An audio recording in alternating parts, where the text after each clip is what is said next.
Halo semuanya, Sobat Tani dan para milenial dimanapun Anda berada dan kapanpun Anda bisa mengakses channel ini.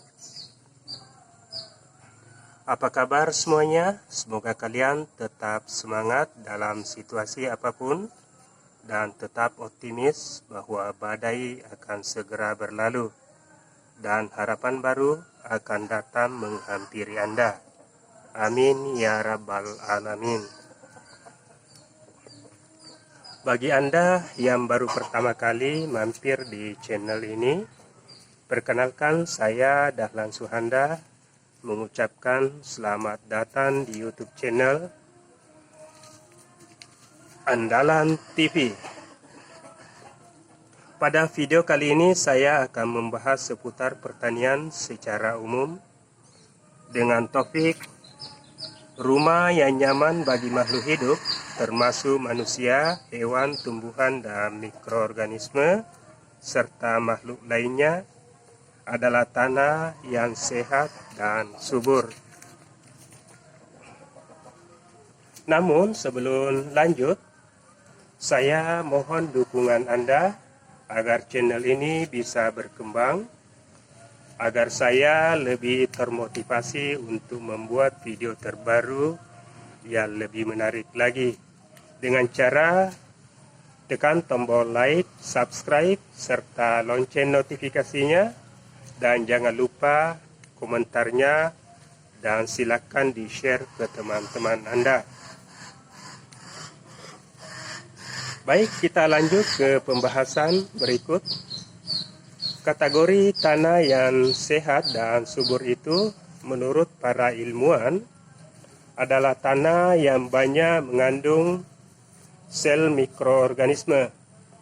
Di dalam setiap genggam tanah mengandung sel mikroba sebanyak 10⁻⁷ kerapatan sel mikrobanya, atau setiap 1 gram tanah mengandung 100 juta sampai 1 miliar sel mikroba, baru dikatakan tanah sehat dan subur. Jika tanah sudah masuk kategori tersebut, dapat dipastikan bahwa kandungan bahan organiknya tentu banyak, karena di mana ada media dipastikan ada mikroba. Ini tanaman serai contohnya, tanaman yang banyak mengandung mikroorganisme.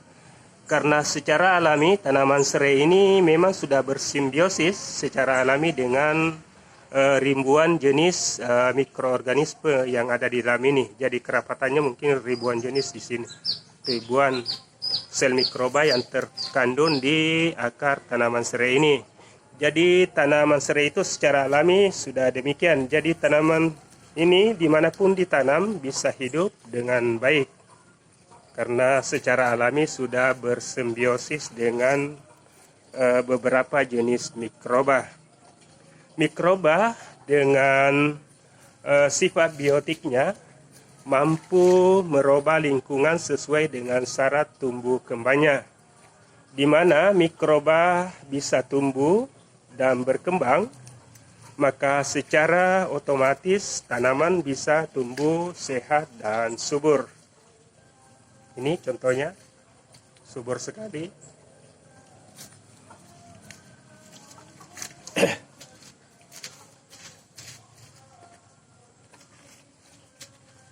Jadi kesuburan tanah itu bukan diukur dari jumlah mineral atau pupuk yang diberikan ke lahan. Karena pupuk itu hanyalah bahan makanan mentah yang masih harus diolah atau dimasak menjadi makanan oleh mikroba, baru bisa diserap oleh akarnya tanaman.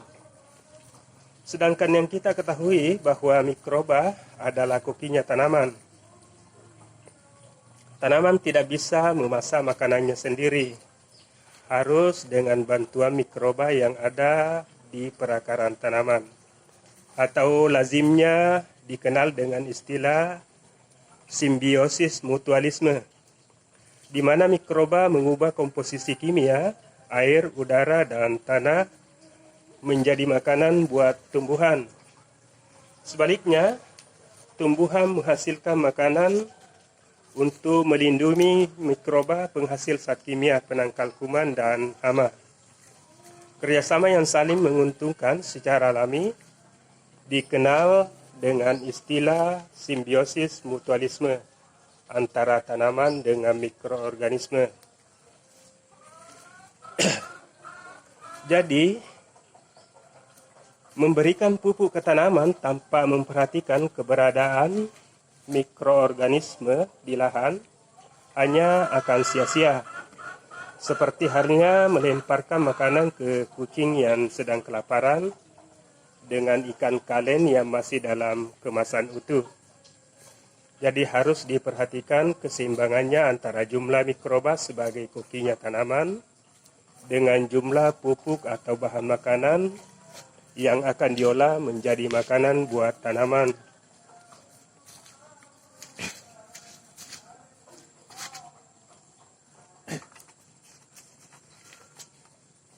Baik para milenial dan sobat tani yang masih setia bersama kami. Petani milenial adalah petani yang cerdas, jenius, bijak.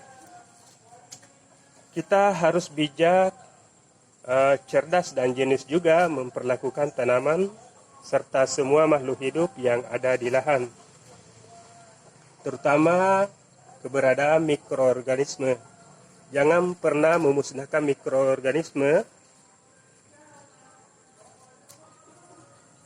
di lahan dengan penggunaan pestisida kimia sintetik yang berlebihan, seperti yang dilakukan oleh petani modern, tetangga saya dulu, memusnahkan kokinya tanaman lalu kemudian memberikan bahan makanan ke tanamannya. Lalu siapa yang memasak buat tanaman? Dan selanjutnya untuk pemberian asupan nutrisi ke tanaman dapat diberikan dalam bentuk bahan mentah atau pupuk. Jika keberadaan mikroorganisme di lahan tercukupi jumlahnya.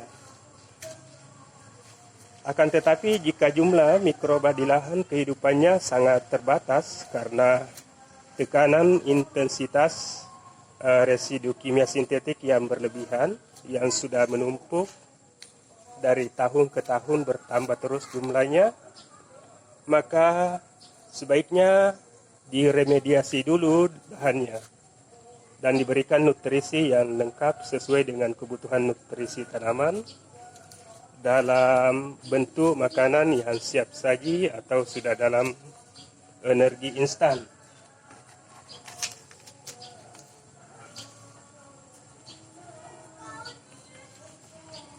Untuk menghemat energi metabolisme tanaman supaya energi yang seharusnya digunakan untuk proses metabolisme,